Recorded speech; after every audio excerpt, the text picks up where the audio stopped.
د زمري سره د نیکی کولو بدله.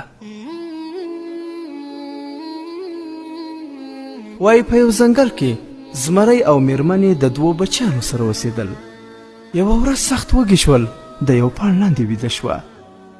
تر لږ وخت وروسته یې میرمنې ورته وویل چې هله زمری پورته شه، خوب مې ولیدی چې په فلاني ځنګل کې ښکار شته، هلته به دواړه ولاړ شو. دواړه روان شول. له ډېر مزل وروسته هغه بل ځنګل ته ورسېدل. هلته یې ښکار وکړ، ښه ځانونه یې ماړه کړل او خپلو اولادونو ته یې هم د ځان سره غوښه راواخیسته. دواړه مزل کوي چې ګوري سیلاب راغلی. دوی هلته پورې غاړه پاتې شول. لاره یې بنده شوه او خپلو اولادونو ته نشو راتلی. دواړه ناقراره وو چې اولادونه به مو د لوږې مړه شوي وي، خو خبر نه وو چې اولادونو ته یې یوه هوسۍ راځي. د هوسۍ خپل بچي مړه شوي وو. هغه د تیو له درده په عذاب وه او د زمري بچیان وږي وو. نو دغه هوسۍ به په ورځ کې 3 ځلې ورته راتلل، شیدې به یې ورکولې. د زمري بچیان ښه خوشحاله وه، خو هلته یې مور و پلار اندېښمن وه. آخر سیلاب وچ شو. دواړه راغلل او په دې لټه کې وه چې د خپلو بچیانو مړی پیدا کړي. ګوري چې دواړه بچي یې سره سپین خوشحال مخې ته ورته راغلل او خپل مور و پلار ته یې ټوله کیسه وکړه. مور و پلار یې زیات خوشحاله شوه، خو د مور او پلار نه یې بچیانو هیله وکړه چې اوس د هوسۍ د راتګ وخت دی، له تاسو ډارېږي، تاسو یوې خوا ته پټ شئ، موږ به هم شیدې وخورو، هم به ورته ووایو چې نور نو مه راځه، ځکه زموږ مور و پلار راغلل. هوسۍ راغله، دواړو ته یې شیدې ورکړې. مور و پلار یې پټ دي.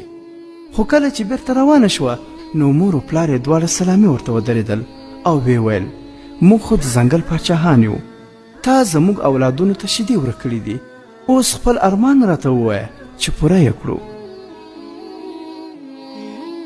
هوسۍ ورته وویل زما ارمان هغه د جګ غره په سر کې د وښو خوراک دی.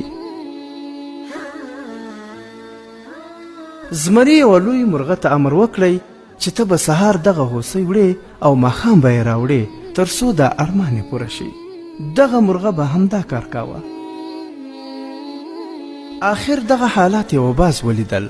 له هوسۍ څخه یې پوښتنه وکړه دا چې سپره ځې او سپره راځې دا څه کیسه ده؟ هوسۍ ورته وویل دا زما د نیکۍ پایله ده او ټوله کیسه یې ورته وکړه. باز ورته وویل چې زه به هم د ظلم په ځای نیک کارونه پیل کړم. باز په نیکو کارونو پسې ګرځي. یوه ورځ یې د موږک بچیان چې اوبو ته لوېدلي وو وموندل. نو باز له اوبو څخه راپورته کړل او بیا یې خپل تر وزرونو لاندې کړل چې تاوده یې کړي. خو څو شېبې وروسته د موږک بچیانو خوځېده پیل کړه. باز هم ځان وښوراوه چې نور والوځي. څو ځلې یې کوشش وکړ خو ویې نشوه کولی چې والوځي.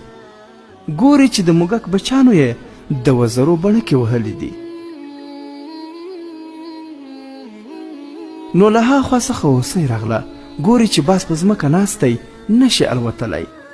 هوسۍ ورڅخه وپوښتل چې ولې؟ باز ورته ټوله کیسه وکړه چې زما د نیکۍ نتیجه خو دا شوه.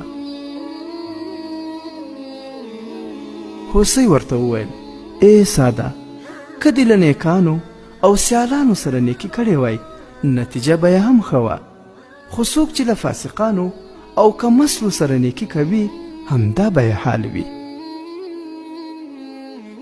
ګرانو دوستانو، له دې کیسې څخه موږ دا پند اخلو چې په ژوند کې د زمري غوندې ښاغلو او سیالانو خلکو سره نیکي وکړې انجام به یې هم ښه وي، او چې د موږک غوندې کمسلو او نااهلو سره نیکي او ښه وکړې هغه نیکي آخر سړي ته بد شي او په غاړه کې یو جنجال ولویږي.